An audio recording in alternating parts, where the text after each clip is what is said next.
Hello. All right.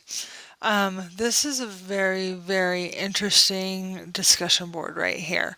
And it has to do with the slave trade and kind of, the nuts and bolts of the whole thing, okay?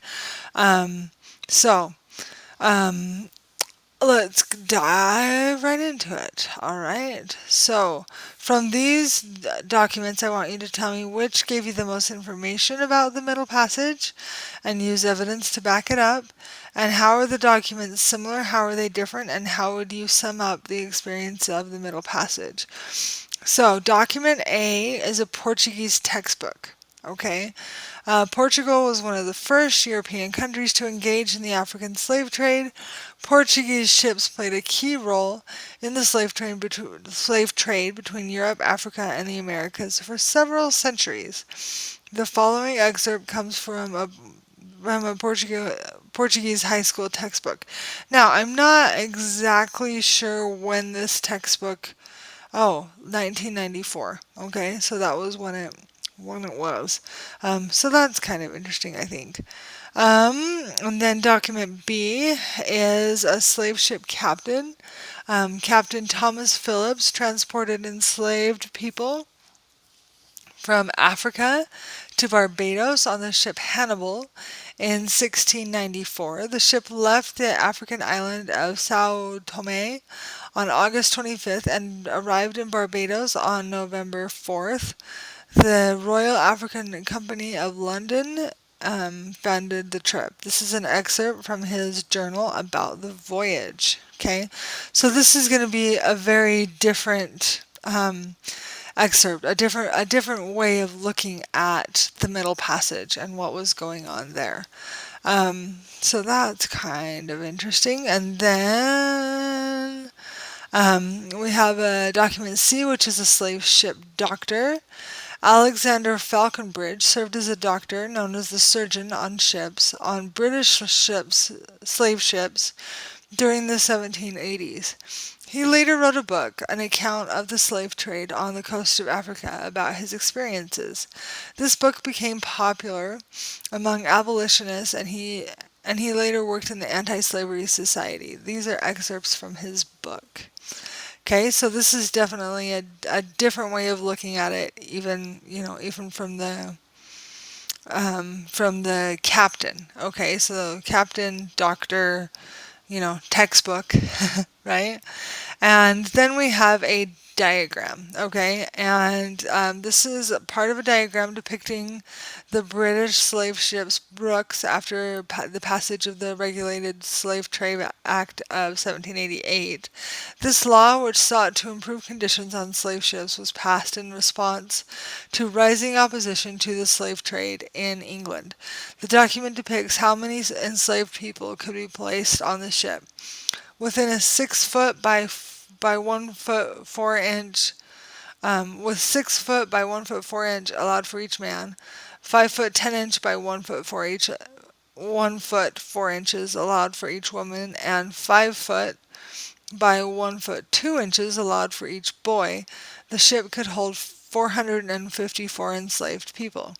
Before the British began regulating the slave trade, the ship reportedly carried as many as 609 enslaved people. Okay, so I haven't been able to upload this document yet, so I'll just show you right here. The plan of the lower decks of stowage. Okay, so this is how the people were stowed. 130 of them stowed under the shelves, as shown in figure figure D and figure 3, I think is what it says. Anyway, I'm not sure. Yeah, I'm not sure. And then it says the plan of showing the stowage of additional slaves, kind of on top of on the sides of the lower deck by means of platforms or shelves. Okay.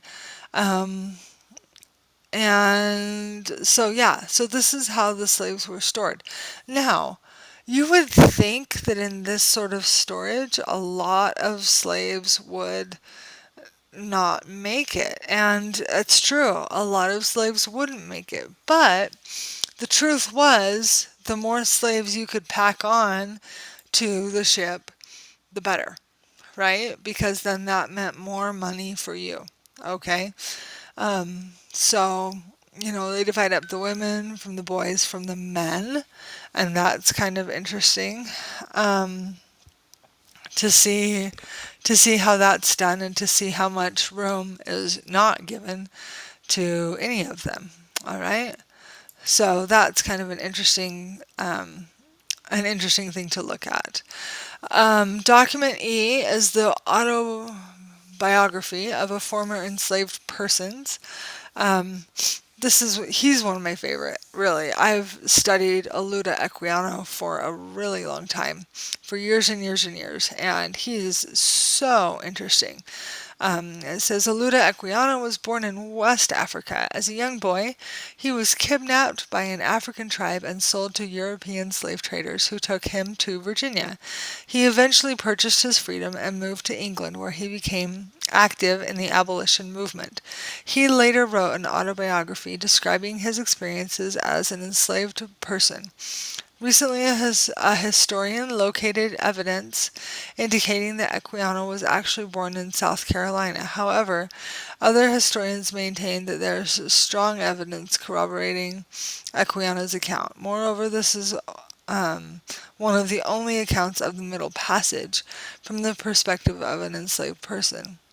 These excerpts are from his autobiography. Okay, so and obviously that's going to be different, than the captain and the doctor and the picture and the textbook. Okay, so it's really interesting to look at all of these documents and to see what you can learn from all of them. And I think it's, I don't know, maybe it's just because I'm a history dork, but I think it's really interesting to look at all of them and see what I can find out from them.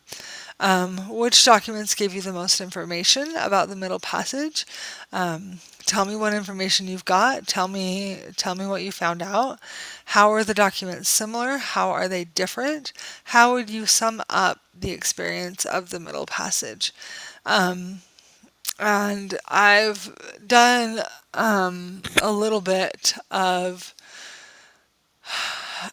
research about the Middle Passage, and it's really a super interesting thing to do research on and to look at. So anyway, if you have any questions, please let me know, and I will talk to you later. Bye.